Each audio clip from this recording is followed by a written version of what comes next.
മൈദയില്ലാത്ത ഈ ഒരു പഴംപൊരിയിൽ ഞാൻ അരി അരച്ചിട്ട് ചേർക്കുന്നുണ്ട്. അപ്പോൾ അതിന് വേണ്ടിയിട്ട് ഇവിടെ അരക്കപ്പ് നേരിയരിയാണ് എടുത്തിട്ടുള്ളത്. അതായത് നമ്മൾ ബിരിയാണിയൊക്കെ വെക്കുന്ന ജീരകശാല അരി അരക്കപ്പാണ് എടുത്തിട്ടുള്ളത്. 1 മണിക്കൂർ കുതിർത്ത് വെച്ചതാണ്.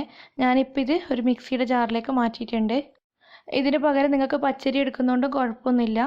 ഇത് അരച്ചെടുക്കാൻ വേണ്ടിയിട്ട് ഇതിലേക്ക് 1 കപ്പ് വെള്ളം ചേർത്ത് കൊടുക്കണം. ഇനി നല്ല ഫൈനായിട്ട് തന്നെ അരച്ചെടുക്കണം. അരച്ച് വെച്ചത് ഞാനിപ്പോൾ ഒരു ബൗളിലേക്ക് മാറ്റിയിട്ടുണ്ട്.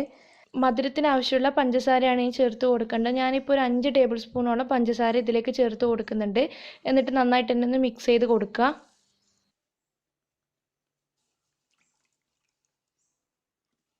ഇനി നമ്മുടെ പഴംപൊരിയിൽ നല്ലൊരു ഫ്ലേവർ കിട്ടാൻ വേണ്ടിയിട്ട് ഇതിലേക്ക് 1 ടീസ്പൂണോളം നെയ്യ് ചേർത്ത് കൊടുക്കുന്നുണ്ട്. നന്നായിട്ട് തന്നെ മിക്സ് ചെയ്യുക.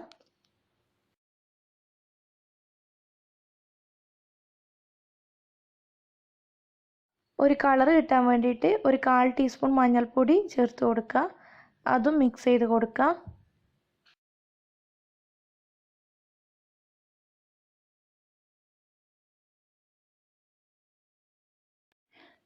ഇനി ഇതിലേക്ക് ഞാനിപ്പോൾ ഗോതമ്പ് പൊടിയാണ് ചേർക്കുന്നത്.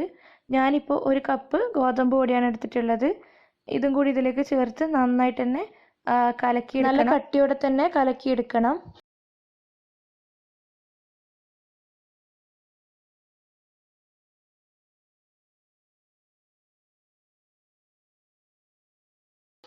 ഇപ്പം നമ്മുടെ മാവ് റെഡി ആയിട്ടുണ്ട്. ഇനി നമുക്ക് പഴം കട്ട് ചെയ്യാം.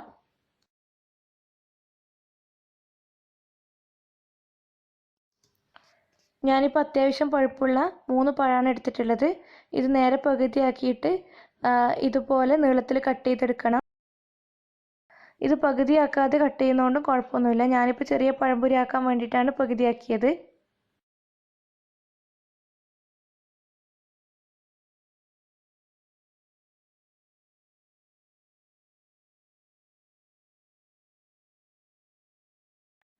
പഴം കട്ട് ചെയ്ത് വെച്ചിട്ടുണ്ട്. ഇതൊരു ഭാഗത്തേക്ക് മാറ്റി വെക്കാം. ഞാനിപ്പോൾ പഴംപൊരിക്ക് വേണ്ടിയിട്ടുള്ള എണ്ണ ചൂടാക്കാൻ വെച്ചിട്ടുണ്ട്. ഈ സമയത്താണ് ഞാനിതിലേക്ക് ബേക്കിംഗ് സോഡ ചേർത്ത് കൊടുക്കുന്നത്. ഒരു 1/4 ടീസ്പൂൺ ബേക്കിംഗ് സോഡ ചേർത്ത് നന്നായിട്ട് തന്നെ മിക്സ് ചെയ്തെടുക്കണം. ഇപ്പം നമ്മുടെ പഴംപൊരിയുടെ മാവ് റെഡി ആയിട്ടുണ്ട്. നല്ല കട്ടിയോടുള്ള മാവാണ്, ലൂസായി പോയിട്ടൊന്നുമില്ല. ഇനി നമുക്ക് പഴംപൊരി റെഡിയാക്കി എടുക്കാം. എണ്ണ അത്യാവശ്യം നന്നായിട്ട് ചൂടായി വന്നിട്ടുണ്ട്. നമ്മുടെ മാവിലേക്ക് പഴം മുക്കിയിട്ട് ഓയിലിലേക്ക് ഇട്ട് കൊടുക്കാം. എണ്ണ നല്ല ചൂടുള്ള സമയത്ത് ഇട്ട് കൊടുക്കണം, അല്ലെങ്കിൽ എണ്ണ കുടിക്കാനുള്ള ചാൻസ് ഉണ്ട്.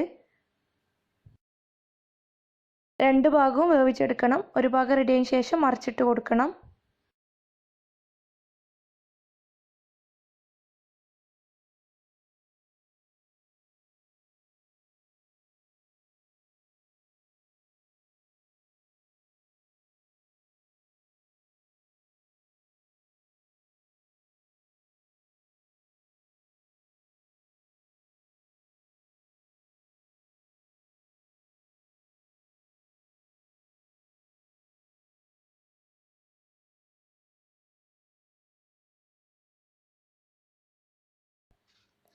ഇതുപോലെ തിരിച്ചും മറിച്ചു വിട്ടിട്ട് ഫ്രൈ ചെയ്തെടുക്കണം.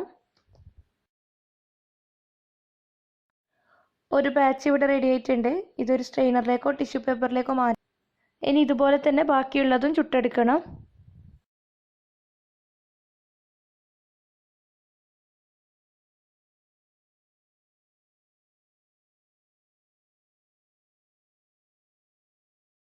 അപ്പോൾ മൈദ ഒഴിവാക്കിയിട്ട് റെഡിയാക്കി എടുക്കാൻ പറ്റുന്ന നല്ലൊരു പഴംപൊരിയുടെ റെസിപ്പിയാണ് ഈ ഒരു റെസിപ്പി.